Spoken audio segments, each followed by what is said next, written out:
حضرت ابو سفیان ثوری رحمۃ اللہ تعالیٰ علیہ بہت بڑے ولی اللہ گزرے ہیں اور بہت بڑے عالم دین تھے.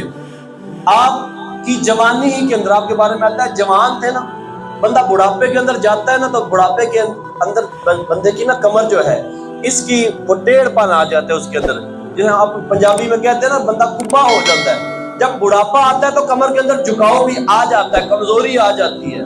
لیکن حضرت ابو سفیان ثوری رحمۃ اللہ تعالیٰ آپ کے متعلق آتا ہے کہ آپ جوانی ہی کے اندر آپ کی کمر کے اندر یہ ٹیڑھ پن آ گیا تھا. بڑے لوگ پوچھا کرتے تھے کہ حضرت کی گل ہے، کیا معاملہ ہوا کہ آپ یوں آپ کی کمر کے اندر ٹیڑھ پن آ گیا؟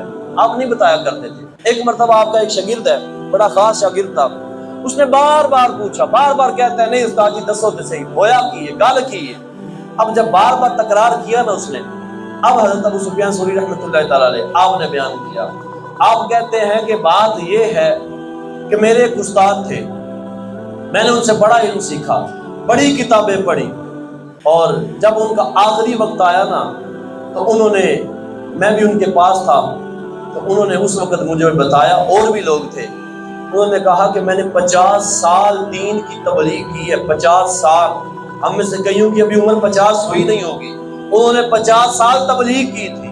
کہا کہ استاد جی نے کہا کہ میں نے 50 سال دین کی تبلیغ کی، لوگوں کو دین سکھایا، لیکن جب اب میرا آخری وقت آ رہا ہے تو مجھے اشارے یہ آ رہے ہیں کہ رب مجھے یہ فرما رہا ہے کہ تو چلا جا، تو میری بارگاہ کے لائق نہیں ہے. حضرت ابو سفیان فرماتے ہیں میں نے جیسے استاد جی کی یہ بات سنی نا، رب کا خوف ایسا آیا میرے اوپر، اسی وقت میری کمر کی ہڈی ٹوٹ گئی، لوگوں کو آواز آنا شروع کی ہڈی ٹوٹنے کی. یہ خوف خدا انہوں نے اندر رکھا کہ یہ بندے نے 50 سال دین سکھایا، جاتی دفعہ وہ بھی گھبرا گیا، جاتی دفعہ وہ بھی کہہ رہا ہے کہ رب مجھ سے ناراض ہے. آج ہم نہ نماز کی طرف آئے، نہ روزے کی طرف آئے، نہ حج کی طرف آئے، نہ زکوٰۃ کی طرف آئے، نہ دین سیکھنے کی طرف آئے، نہ نیکی کی طرف آئے. ہم گناہ کر کر کے پھر یہ سمجھنے کہ جنت کا ٹکٹ ساڈے کول ہی.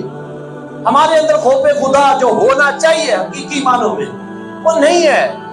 ہم اپنے آپ کو خوش تو رکھتے ہیں، یار میں میرے اندر بڑی خوف خدا ہے، میں بڑا جانا خدا ترس آدمی ہوں، وہ فلان انج ہویا تو میں اسے انج کرتا. ہم اپنی کہانیاں خود سنا رہے ہوتے ہیں. میں 2-4 نیکیاں کی وہ بھی سنبھال نہ سکا، میں اگر نماز پڑھ لوں بتائے بغیر وہ بھی نہیں رہ سکتا. میں ایک حج کیا کر رہا ہوں، میں اپنے نام سے پکا حاجی لگا لیتا ہوں، حاجی فلان. ساری زندگی میرا نام تھا راشد، میں حج کر رہا ہوں، میرا نام حاجی راشد ہو جائے گا. کیا وجہ ہے؟ ایک حج کتا بھی چھپان نہیں ہوتا پیا.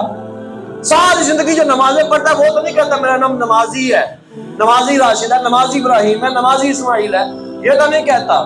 ایک حج کر کے ہم سے چھپانے نہیں ہوتا، ایک صدقہ کر کے ہم سے چھپانے نہیں ہوتا، زکوٰۃ جو فرض دے بیٹھے وہ چھپانے نہیں ہوتی. ہم لوگوں کو بتا رہے ہوتے ہیں اور ہم سمجھتے ہیں ہم جنت کا ٹکٹ لے کے بیٹھ گئے ہیں. اپنے ایمان کی حفاظت کرنی پڑے گی. نہیں کریں گے نا تو یہ زندگی، یہ سانسیں چل رہی ہیں، یہ تو گزر جائے گی. کافر بھی جی رہا ہے، ہم مسلمان بھی جی رہے ہیں، چلے جانا ہے دنیا سے. رب نے یہ فرمایا ہوا ہے، حضور نے یہ فرمایا ہوا، مفاہیم یہ ملتے ہیں. جس کا ایمان کے اوپر خاتمہ ہوگا بالآخر وہ جنت میں جائے گا ہی جائے گا. اگرچہ مسلمانوں کی ایک تعداد جہنم کے اندر جائے گی گناہوں کی وجہ سے، لیکن جنت میں جائے گا. لیکن مجھے یہ بتائیں جن مسلمانوں نے جہنم کے اندر جانا ہے، اگر میرا نام اس میں نکل آئے کیا میں جہنم کا عذاب برداشت کر پاؤں گا؟ 1 سیکنڈ ہوتی ہے نا، 1 سیکنڈ، یہاں گرمی ہو 1 سیکنڈ کے لیے ننگے پاؤں کر کے ہم سے سڑک پر کھڑے ہونے نہیں ہوتا. اور جہنم کا عذاب اتنا سخت ہے، 1 سیکنڈ گزرتے ہوئے ٹائم کتنا لگتا ہے. 1 سیکنڈ کے کریں کروڑ حصے، اس کروڑویں حصے پتہ بھی نہیں لگے گا کب گزر گیا. اس کروڑویں حصے کی مقدار بھی ہم جہنم کا عذاب برداشت نہیں کر سکتے. اتنا سخت عذاب ہے جہنم کا. آج ہم مطمئن ہو کے بیٹھے ہیں، آج ہم سوچتے ہی نہیں ہیں ہم نے مرنا ہے، آج ہم موت کو بھول چکے ہیں. یہ اس چیز پر غور کرنا چاہیے.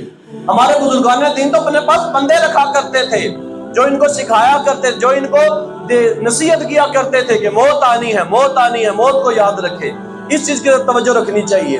اگر آج ہم اس طرف توجہ نہیں رکھیں گے اور ہم یوں ہی اپنے لہو و لعب کے اندر دنیا کو ترجیح دینے کے اندر لگے رہیں گے، رب تبارک و تعالیٰ قرآن مجید کے اندر سورہ نازیات کے اندر کیا ارشاد فرماتا ہے؟ فرمایا فَأَمَّا مَن طَغَىٰ،